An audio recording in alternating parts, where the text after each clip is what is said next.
Hey, what's up guys? Today I'll show you a science fiction thriller film, The Blackout. Spoiler ahead, watch out and take care. Thanks to technological advancements, people in the future live a convenient and comfortable lifestyle. Suddenly one day, the world is plunged into darkness. Lights are out and a plane drops down like a dead bird. All sorts of communications are down. The whole planet suffers from a blackout, except for a small area near Moscow in Russia where the electricity is still on. Oleg, a serviceman, happens to be on vacation in the light area. He tries to call his family after he finds out about the blackout from the news on TV, but no phone signals can be reached. The light area is isolated by the darkness, spreading worldwide. To figure out what is going on, the government establishes a defensive perimeter quickly and sends out reconnaissance groups as well as drones to investigate the dark area.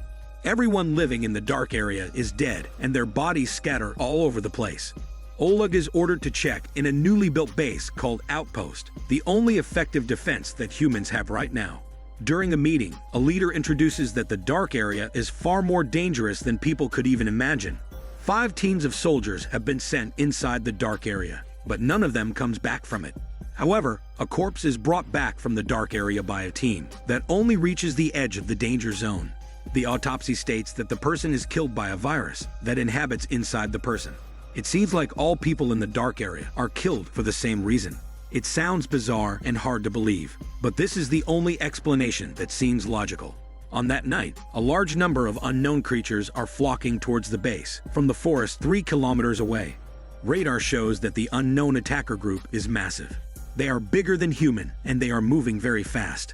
Tons of soldiers take up positions and form a defense line at the edge of the dark area, waiting to fight. Shadows flash past, and gunshots light the night. The next morning, a soldier wakes up, only to find a dead brown bear is on top of him. On the way to the medic, he sees dead soldiers all over the place, and hills of dead brown bears appear outside the army's defense barrier. The army can't figure out why the bears become savage, and what makes them attack the base. While the army is dying to know the reasons, an alien with the mouth and his smelly nose, who prefers to be called Running Nose, shows up with answers.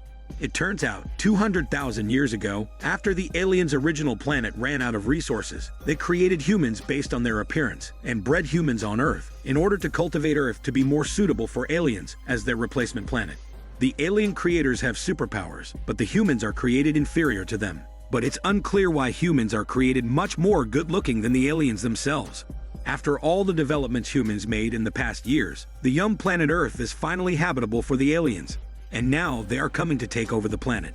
Therefore, humans on Earth must die to make space for the alien immigrants that will arrive tomorrow in a giant migration spaceship. Humans are supposed to be purged in 3 steps. First is to activate the blackout to cut all communications throughout the world. Second, initiate a self-destruction program planted inside humans' body, which explains why the interior virus can terminate tons of people in the dark area. However, in the course, a small system bug occurs that allows electricity to remain in this small light area, where no people can be self-destructed.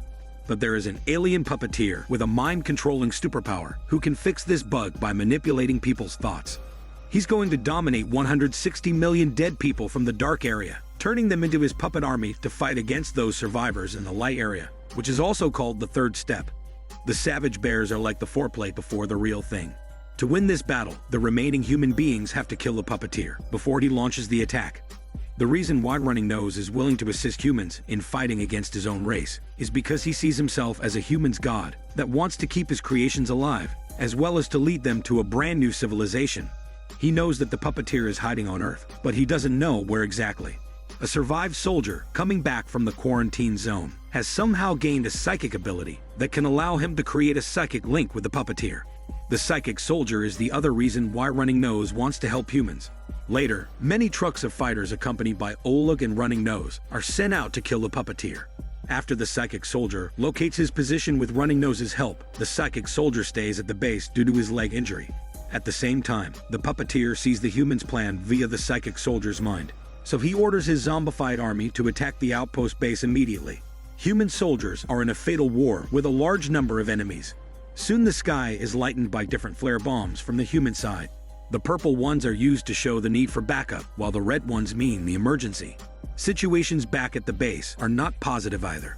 The puppeteer launches tons of missiles at the base, although many of them are shot down by the human defense system. Unfortunately, one missile hits through and destroys the base. The psychic soldier gets killed when the base is all blown up. Running Nose, Oleg, and the formed-up team are the last hope of human beings. The team arrive in the dark area the next morning, but is stopped by a crowd of people under the control of the puppeteer. At first, the team hesitate to hurt them because they look like normal people outside. Inside, however, they follow no independent thoughts but the puppeteer's order. A brutal fight between them starts again on the street, causing massive destruction and many people losing their lives. Fighting through the puppet army, the team makes it to a skyscraper where the puppeteer is supposed to be hiding on the roof. Running Nose, Oleg, and a few others go to fight the puppeteer, leaving the rest of the team to secure the entrance from more waves of attacks. During the battle, a team member fails to stop a truck from the puppeteer's army before the truck crashes into the entrance of the building. Oil barrels at the back of the truck are lit, and the explosion kills all soldiers guarding at the bottom of the building, causing the Walking Dead-like army to swarm inside. While on the top of the building, Running Nose locates the puppeteer, who bears almost the same look. After a fast and furious fight, Running Nose knocks him down. Oleg helps to destroy a device in the puppeteer's chest. A soldier thrusts a grenade into the puppeteer's chest and burns him to death. Because of that, Running Nose takes control of his puppet army and purges them all. All of a sudden, everyone in the puppeteer's army falls lifeless on the ground. Later, the survivors of the team find out that Running Nose has the ability to save all the human beings from getting killed by the self-destruction program. But obviously he doesn't do that, because he thinks it's not worth saving those people. Also, he believes that with a small number of humans and his superpower, a new world can be created anyway. In anger at losing loved ones, and Running Nose's lack of respect for human lives, Oleg determines to kill Running Nose.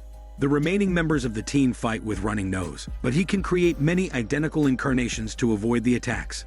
During the chaos, one man figures out the real Running Nose and throws him from the roof down to the ground, ending his running life. Upon Running Nose's death, the alien's migration spaceship descends from the sky and lands next to a skyscraper. Oleg goes inside the ship with the other survived soldiers. Then they are astonished to find countless sleeping pods inside. Oleg believes that these aliens will continue to wipe out the whole human race after they wake up. Therefore, the soldiers open fire at the pods, killing as many aliens as they can before the capsule timers reach 0. Despite that, there are too many left intact. In order to speed up the pace, they decide to break the pipes used for oxygen supply. And momentarily, the sleeping capsules are ruined sections by sections. So are the numerous aliens sleeping inside. As a result, the spaceship and the ruined city are flooded with their green-colored blood. However, when it comes to the last pipe, the soldiers are shocked to discover there are still some alive alien children there. A woman in the team cannot kill the kids, and she stops others from killing them too. Numerous alien children wake up and crawl out of their capsules. The soldiers decide to show them some human mercy, so they drop their weapons on the floor. All alien children crowd together, staring in confusion at the 3 human soldiers. In the end, neither the alien children nor the human soldiers know what fate they will encounter on this planet. This is Daniel CC Movie Channel. Stay safe and enjoy your day.